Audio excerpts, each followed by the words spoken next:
Hi friends, మరికొద్ది రోజుల్లో intermediate పరీక్ష రాయబోతున్న విద్యార్థులందరికీ ఆల్ ది బెస్ట్.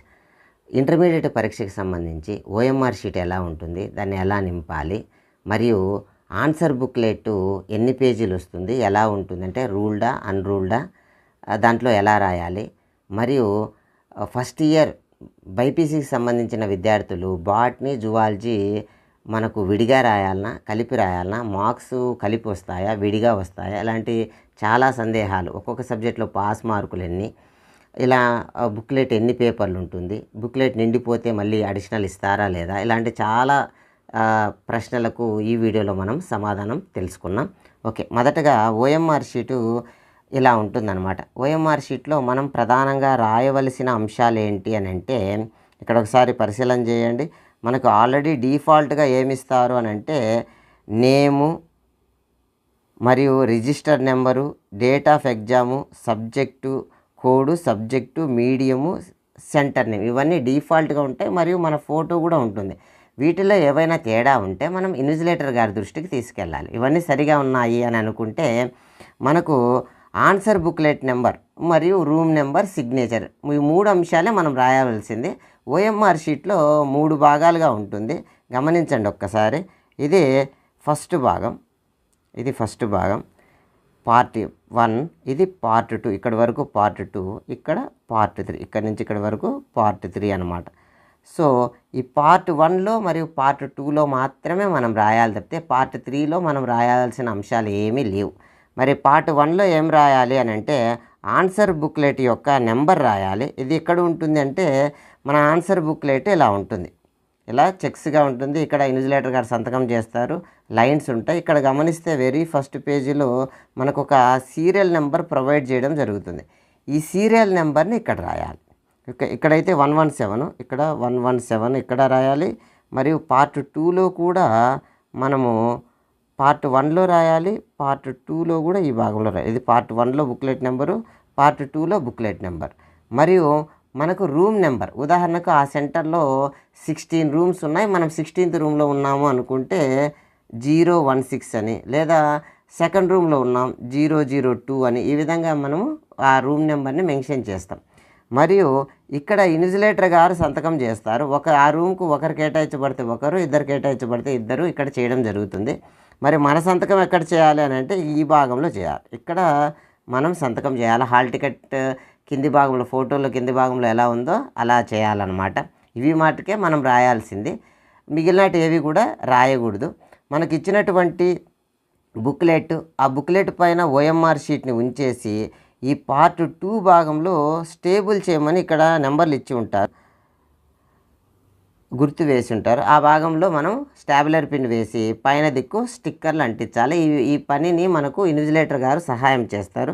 ఈ స్టిక్కర్ల మీద మనము 2026లో రాయబోతున్నామంటే 2 అని ఒకవైపు, 6 అని ఒకవైపు ఉండడం జరుగుతుందన్నమాట. మరి అత్యంత ముఖ్యమైన పార్ట్ ఏంటంటే ఈ పార్ట్ 3. ఈ పార్ట్ 3 మనకు రిజల్ట్ రావడంలో చాలా సహాయం చేస్తుంది. దీనిపైన ఉన్నటువంటి బార్ కోడ్ కానీ క్యూఆర్ కోడ్ను కానీ మనం ఎట్టి పరిస్థితుల్లోనూ ఇబ్బంది కలిగించకూడదు, దాన్ని నలపకూడదు అనమాట. ఉద్దేశపూర్వకంగా దానికి ఏమన్నా చేస్తే మాల్ ప్రాక్టీస్ కింద కూడా మీ రిజల్ట్ రానికుండా కూడా ఉంచేదానికి అవకాశం ఉంది. కాబట్టి ఓఎంఆర్ షీట్ని ఎట్టి పరిస్థితుల్లోనూ నలపకుండా ఉంచేదానికి ప్రయత్నం చేయాలన్నమాట, నలపకూడదు. తర్వాత ఇక్కడ ఇన్విజిలేటర్ గారు సంతకం చేయడం జరుగుతుంది. ఆన్సర్ బుక్లెట్లో ఈ విధంగా ఉంటుంది, నెంబర్ లైన్స్ ఉంటాయి అన్నీ కూడా. మనం తీసుకున్న వెంటనే ఏం చేయాలి, మనకు బుక్లెట్ సర్వ్ అయిన వెంటనే ఏం చేయాలి అని అంటే ఇక్కడ గమనిస్తే 1 అని ఉంది. అదేవిధంగా ఇలా 1, 2, 3 సీరియల్ నెంబర్ ఏమీ తప్పకుండా వరుసగా ఉన్నాయా. కొన్ని బుక్లెట్లు 24 పేజ్ ఉంటాయి, కొన్ని బుక్లెట్లు 32 పేజ్ బుక్లెట్ ఉంటుంది. ఏది 24 ఏది 32 అనే విషయాన్ని మనం మాట్లాడుకున్నాం. ఇక్కడ చూడండి 24, ఈ విధంగా వరుసగా ఉన్నాయా. ఒకవేళ ఏదైనా ఒక కుట్టు పేపర్ కార్డు జనరల్గా మిస్ అవుతూ ఉంటాయి, అలా ఏదైనా మిస్ అయింటే ఇన్విజిలేటర్ గారికి చెప్పి వేరే ఆన్సర్ బుక్లెట్ను మనం ఇప్పించుకోవాలన్నమాట. మరి వేటికి 24 పేజ్ బుక్లెట్, వేటికి 32 పేజ్ బుక్లెట్ అని అంటే సెకండ్ ఇయర్కి సంబంధించిన విద్యార్థులు ఎవరైతే ఉన్నారో వాళ్ళ యొక్క అన్ని పేపర్లకి, మరియు వాళ్ళకి ఏమైనా బ్యాక్లాగ్స్ ఉంటే అంటే ఫస్ట్ ఇయర్లో మిగిలిపోయిన సబ్జెక్టులు ఏమైనా ఉంటే వాటన్నిటికి కూడా 24 పేజ్ బుక్లెట్టే. మరి ఫస్ట్ ఇయర్ విద్యార్థులకు మాత్రం ఇంగ్లీషు మరియు ఆల్ లాంగ్వేజెస్ ఏవైతే ఉన్నాయో వాటికి మాత్రం 24 పేజ్ బుక్లెట్, అంటే సాంస్క్రిటు, తెలుగు మరియు ఇంగ్లీషు వీటికి 24 page booklet. Physics, maths, physics, chemistry, arts groups అంటే కామర్సు, ఎకనామిక్స్, సివిక్స్, హిస్టరీ వీటన్నిటికి కూడా 32 పేజ్ బుక్లెట్ ఇస్తారు. ఇలా 32 పేజెస్ ఉన్నాయా లేదా 24 పేజీలు ఉన్నాయా లేదా మనం చూసుకోవాలి. వన్స్ మనకు ఓఎంఆర్ షీట్ పిన్ అయిపోయిన తర్వాత మనం గుర్తిస్తే మనకు లాభం లేదు. కాబట్టి ముందుగానే చూసుకోవడం మంచిది. మరియు ఒక్కసారి ఈ బుక్లెట్ అయిపోగొడితే మరి జనరల్గా 10th క్లాస్లో ఏమవుతుందంటే 24 పేజ్ బుక్లెట్ తర్వాత మరొక 12 పేజ్ బుక్లెట్ను ప్రొవైడ్ చేస్తారు. బట్ ఇంటర్మీడియట్లో వన్స్ బుక్లెట్ అయిపోయింది అని అంటే మనకు అడిషనల్గా ఎలాంటి పేపర్లు ప్రొవైడ్ చేయరనమాట. కాబట్టి ఈ పేపర్లతోనే మనం పరీక్ష రాయవలసి ఉంటుంది. మరియు ఇవి సఫిషియంట్, ఏమి ఇబ్బంది ఉండదు మరి దుబారాగా రాస్తే తప్పితే. ఓకే, ఇక్కడ ఏ సబ్జెక్టులకు ఎన్ని మార్కులు అంటే ఇంగ్లీషు ఆల్ సబ్జెక్టులు, మ్యాథమెటిక్స్ మరియు ఎకనామిక్స్, సివిక్స్, హిస్టరీ, కామర్స్ వీటికి 100 మార్క్స్. ఫిజిక్స్, కెమిస్ట్రీ, బయాలజీ గతంలో బాటనీ, జువాలజీ విడిగా ఉన్నవి, ఆ రెండు కలిపి ఫస్ట్ ఇయర్ విద్యార్థులకు బయాలజీ చేయడం జరిగింది. జువాలజీ మరియు జాగ్రఫీ వీటికి 85 మార్క్స్ కేటాయించడం జరిగింది. వీటికి గతంలో అయితే 2, 4, 8 మార్క్స్ సెక్షన్స్ ఉండేవి. ఇప్పుడు 1 మార్క్ సెక్షన్ కూడా ఉంది. ఒక్కసారి ఈ పేజీని స్క్రీన్ షాట్ తీసుకొని మీ సబ్జెక్టులలో ఏ సెక్షన్లు ఉన్నాయి, ఉదాహరణకి ఫిజిక్స్ తీసుకుంటే 1 మార్కుకి 9 ప్రశ్నలు మరియు 2 మార్క్స్ 14 క్వశ్చన్స్ మరియు 4 మార్క్స్ 12 ఇస్తారు. వాటిల్లో 8 రాయాలి. 8 మార్క్స్కి 3 ఇస్తారు, 2 రాయాలి. Total 85 marks. ఈ విధంగా మనకు సెక్షన్ వారీగా ఏ సెక్షన్కి ఎన్ని మార్కులు అనేది ఈ టేబుల్ ద్వారా స్క్రీన్ షాట్ తీసి పరిశీలించగలరు ఏమన్నా సందేహాలు ఉంటే. మరొక ముఖ్యమైన అంశం ఏదంటే బైపీసీ స్టూడెంట్స్ ఎవరైతే ఉన్నారో వీళ్ళకు గతంలో బాటనీ, జువాలజీ ఉన్నవి. ఇప్పుడు కూడా టీచ్ చేసే టీచర్లు బాటనీ టీచర్లు వేరే, జువాలజీ టీచర్లు వేరే. మరి పరీక్ష ఎలా ఉంటుంది అని అంటే వీళ్ళకు రెండు కలిపి బయాలజీ పరీక్ష నిర్వహిస్తారు. అయితే రెండు వేరే ఓఎంఆర్ షీట్లు, రెండు వేరే బుక్లెట్లు ప్రొవైడ్ చేయడం జరుగుతుంది. మరి వీళ్ళకు 3 అవర్స్ పరీక్ష ఉంటుంది.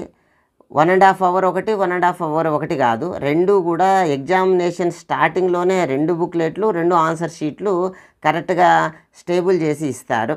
అయితే బాటనీ ఒకే క్వశ్చన్ పేపర్ ఉంటుంది. అందులో మొదటి భాగంలో బాటనీకి సంబంధించిన ప్రశ్నలు, తర్వాత జువాలజీకి సంబంధించిన ప్రశ్నలు ఉంటాయి. క్వశ్చన్ పేపర్ ఒకటే, కాకపోతే ఆన్సర్లు రాసేది మాత్రము బాటనీకి బయాలజీకి సంబంధించినటువంటి ఆన్సర్ బుక్లెట్లో బాటనీకి సంబంధించిన ఆన్సర్లు, జువాలజీకి సంబంధించినవి రాయాలి.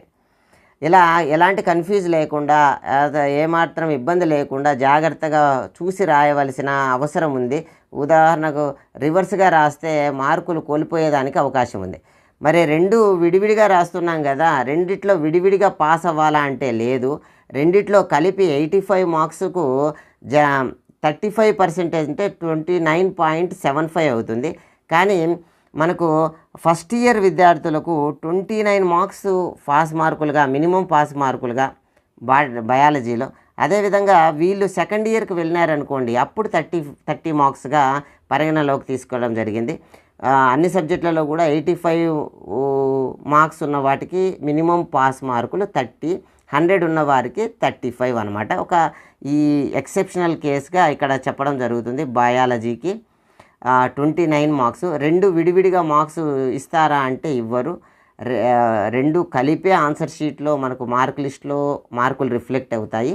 మరొక అంశం ఏంటి అని అంటే, ఒకవేళ ఈ పరీక్షలో ఏదైనా మిస్ అయినారు, ఫెయిల్ అయినారంటే మళ్ళీ బాటనీ, జువాలజీ రెండు చదువుకొని పోయి పరీక్ష రాయవలసిన అవసరం ఉందన్నమాట.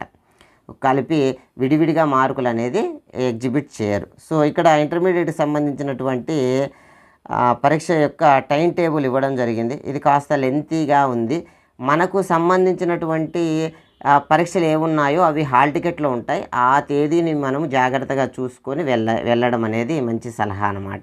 ఇందులో బ్యాక్లాగ్ స్టూడెంట్ అంటే సెకండ్ ఇయర్లో ఉండి ఫస్ట్ ఇయర్కి ఇంకా క్లియర్ కాని విద్యార్థులకు సంబంధించినవి అనేది మనం తెలుసుకోవాలి. ఇక్కడ ఒక పరీక్షకు మరొక పరీక్షకు చాలానే గ్యాప్ ఉంది. ఎందుకు అని అంటే రకరకాల కాంబినేషన్లో తీసుకునేదానికి స్కోప్ ఉంది కాబట్టి, విద్యార్థులు కాంబినేషన్లో MBPC ఇలా తీసుకునేదానికి స్కోప్ ఉంది కాబట్టి ఒక సుదీర్ఘమైనటువంటి టైం టేబుల్ ఇలా ఉంది.